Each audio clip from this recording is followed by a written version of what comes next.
With today being Sakadawa Duchen, I thought best maybe to meditate on Bodhicitta.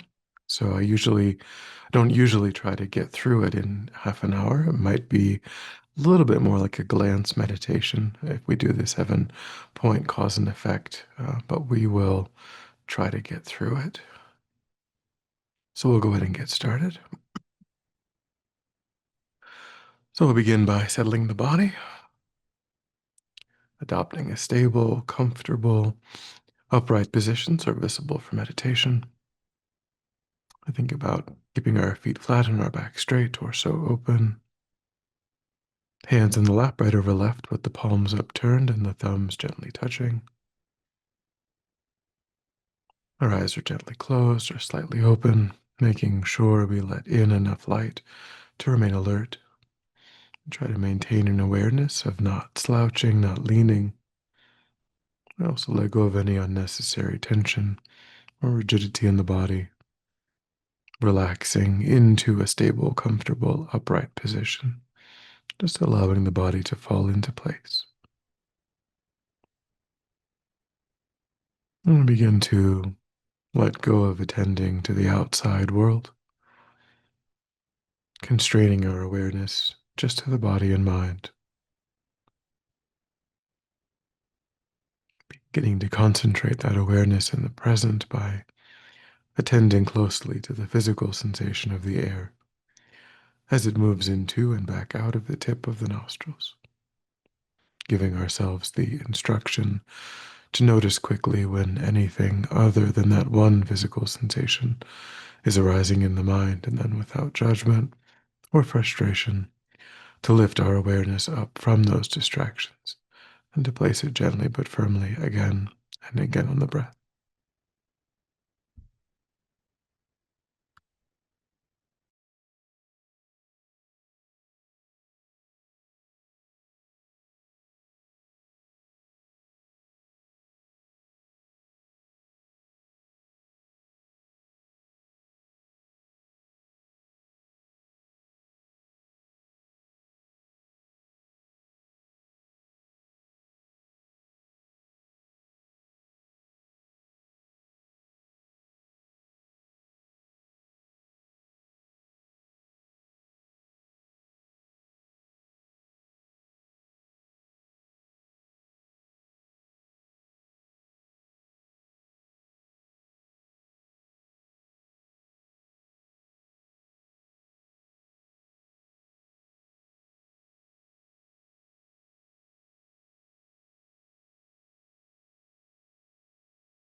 And when the mind feels more calm, we'll generate a broad altruistic motivation. We use our motivation today to generate the first step, the preliminary step in cultivating bodhicitta, which is to cultivate equanimity. So we recognize that whether other sentient beings are kind to us, and therefore we label them as a friend, or whether we feel like they are acting against our interests, and we label them as an enemy, or whether they haven't had the opportunity to benefit or to harm our interests. We label them as a stranger. We recognize that all of these sentient beings, just like oneself, deeply wish to be happy, to be free of even the slightest suffering. Absolutely no difference between oneself and others, with respect to how motivated every sentient being is to accomplish that goal.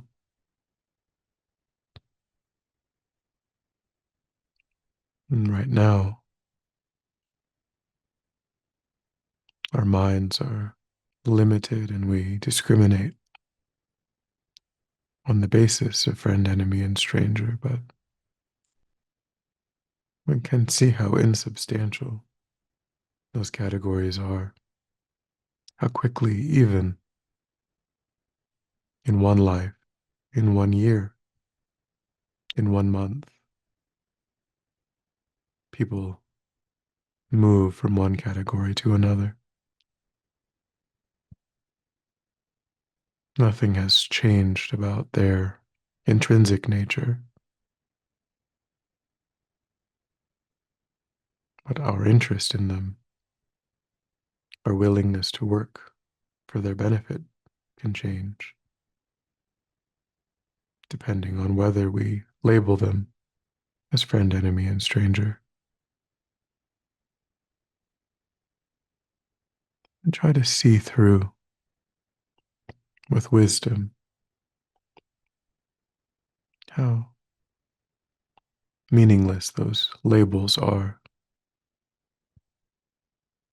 when they can change so capriciously.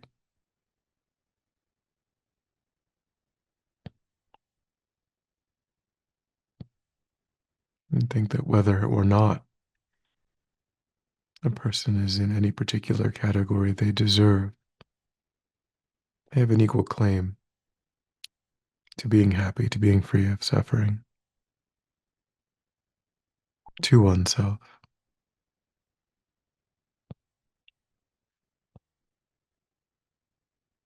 It's merely our attitude that changes.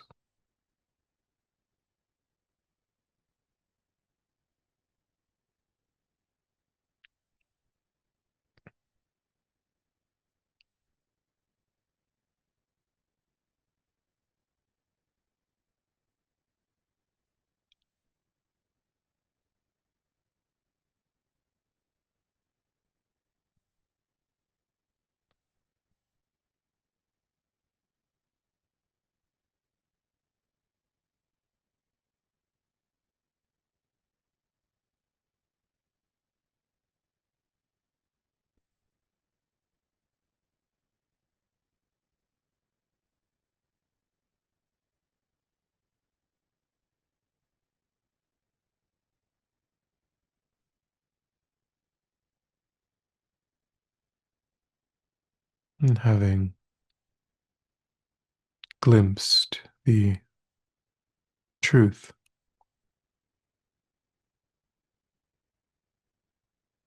that we ought to move beyond the self-centered mind, self-centered attitude,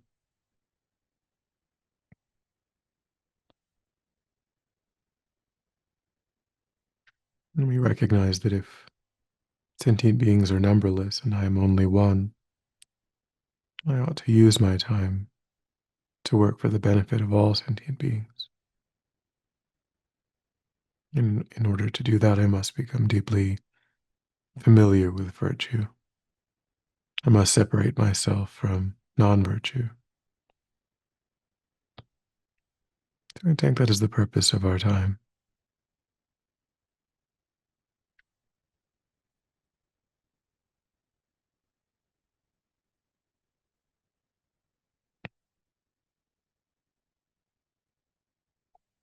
And then as we begin to cultivate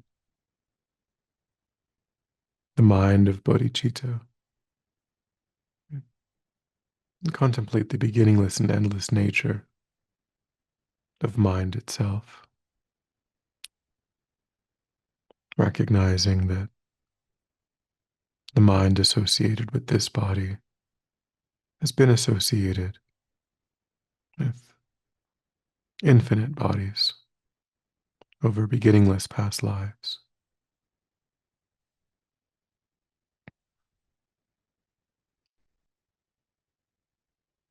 And in a great many of those lifetimes, those lives, as in this one, depended upon a mother, a father,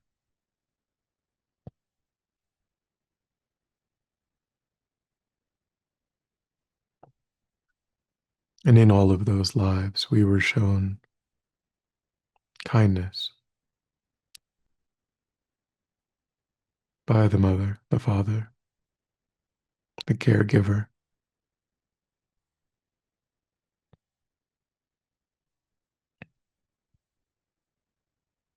And I think ultimately there aren't any sentient beings given the beginningless nature of mind. There aren't any sentient beings who haven't played that role for oneself, not just once, but numberless times,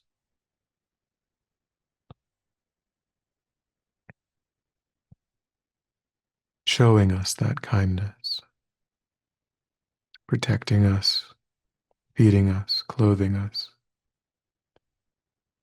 keeping us safe, educating us, providing shelter, comfort.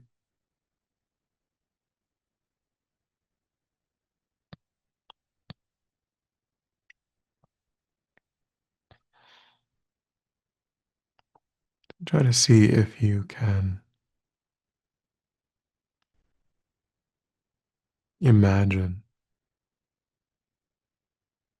all other sentient beings playing that role for you,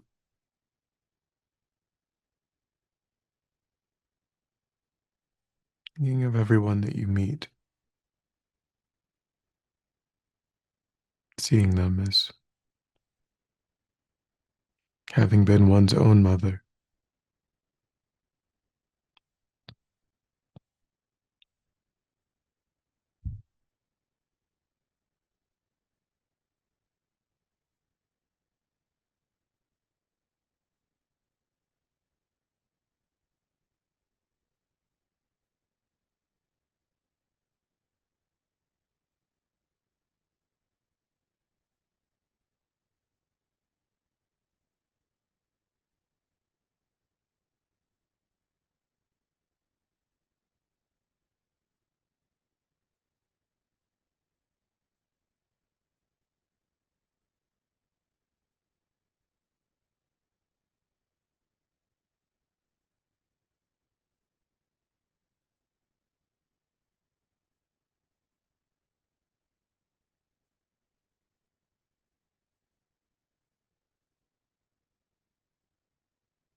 and then we think that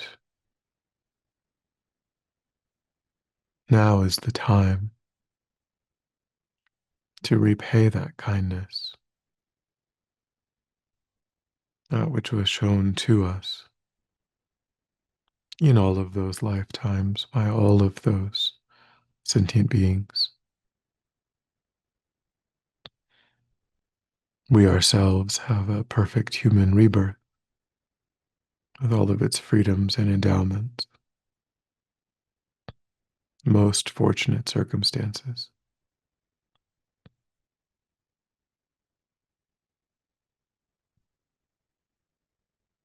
And now we are perfectly situated to truly repay that kindness,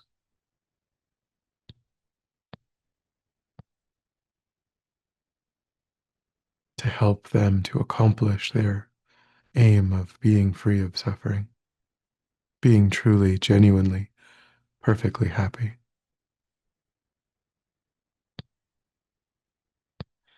So generate that strong aspiration.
And begin to reflect on the condition of all of these kind mother sentient beings.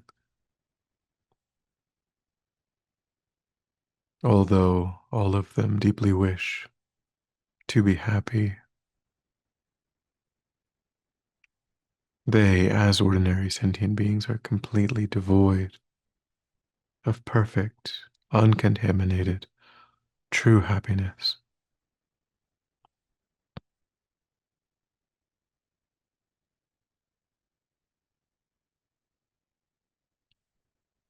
So recognize that this is the state in which sentient beings find themselves and allow that to open your heart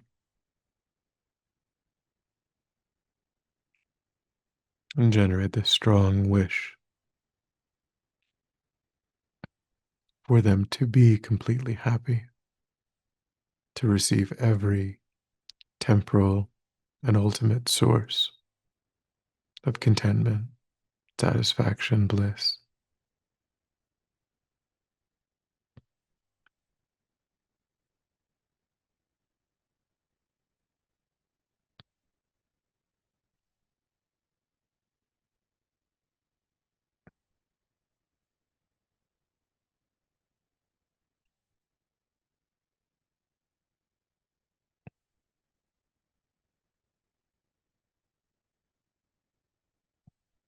And generate a sense of taking responsibility for bringing this about.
And then contemplate that not only are these kind mother sentient beings bereft of perfect, uncontaminated happiness, but in each of their lives, sufferings and difficulties are falling down like rain without choice.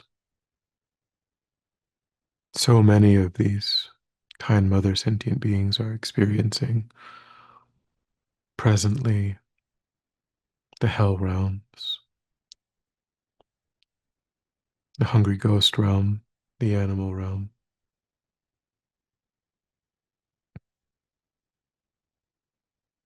Even those in the upper realms are exhausting their positive karma and will eventually fall back into greater and greater suffering.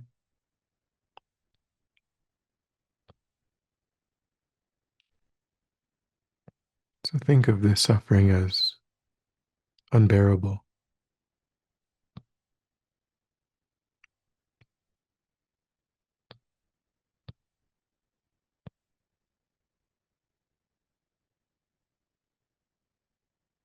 And generate a strong wish for all of these kind mother sentient beings to be completely liberated. Again, feeling a sense of personal responsibility.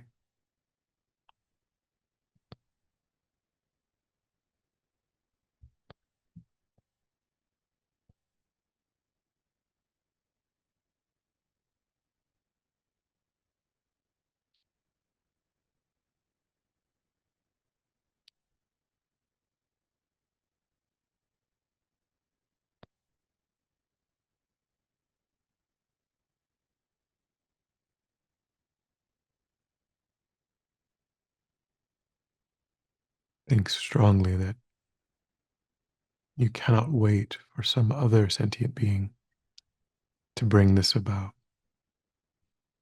even if you must do it alone. Take on this responsibility.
Then begin to recognize that the only method for accomplishing these goals of leading sentient beings to a state beyond suffering, a state of pure, uncontaminated happiness,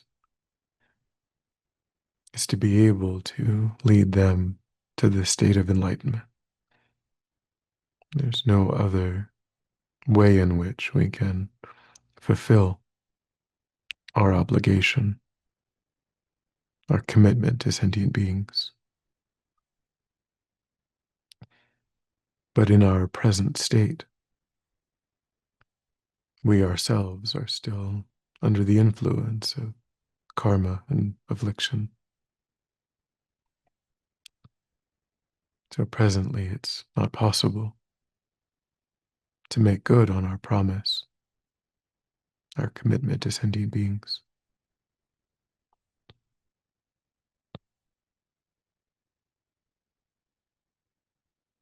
I think I myself must do whatever is necessary to achieve my own enlightenment as swiftly as possible, so that then I'm in a position to make good on my obligation, my commitment to these kind mother sentient beings. I myself must complete the stages of the path, obtain that final result.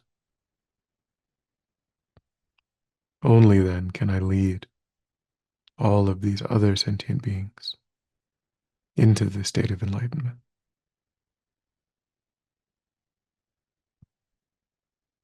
So generate an unshakable determination to overcome hardships, difficulties,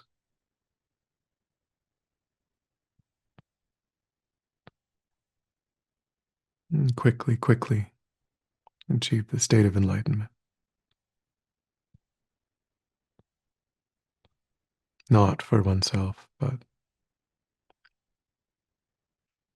for all kind mother sentient beings. And rest your mind in that resolve.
And when you're ready, we'll come back together.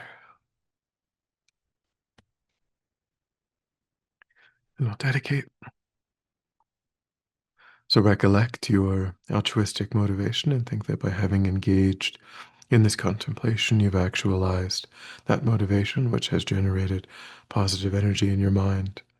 And think that you freely offer the fruit of your practice, that positive energy, for the benefit of all sentient beings without exception. Thinking strongly when this positive energy ripens, may it serve as a cause and condition to eliminate war and conflict, poverty, famine, disease, disasters, all painful inner and outer conditions. May it fully ripen the minds of all sentient beings. May they quickly meet perfect teachers and arise in the state of full enlightenment. May I too achieve the state of enlightenment so that I might work for the benefit of sentient beings perfectly. May any obstacles facing the Guru's long life be completely dispelled. And may I and all sentient beings in this moment come under the joyful care and guidance of enlightened beings. May we be guided and protected until we swiftly achieve that state of enlightenment.